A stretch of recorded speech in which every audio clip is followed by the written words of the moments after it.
Sadovaya Mahallesi'nin yolundan az buçuk yağmurdan sonra ne yayan ne de transportla geçmeye yoktu nice. Yolu 50 yıldan ziyade düzmediler. Bu yıl Primariyanın hem devletin yol fondunun yardımından problema çözüldü.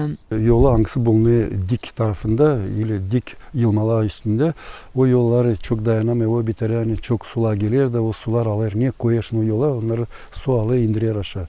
O yüzden açan biz bu yolu istedik yapma. Bir çağırdık projektantları burayı. Onlar bize yaptılar böyle projekt çizdiler. Hani öyle yapalım hani bizim ta suya düşsün bu yola.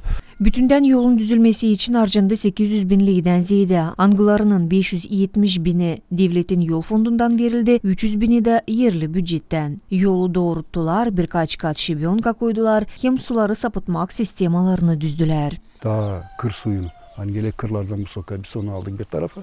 Kazdık yendik, aldık bir tarafa. İkinci burası priyomnik. Ne artacak oradan, ne gelecek daha oradan ondan sonra onları kabul edecekti bu.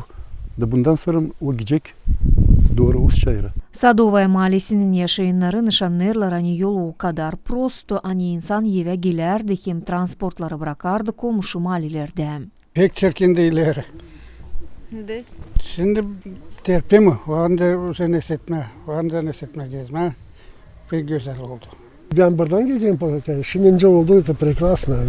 Güzel yol. Lişni önce de yol için yok. Pek güzel.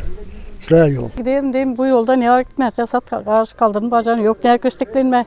Gidelim kendi bacaklarına.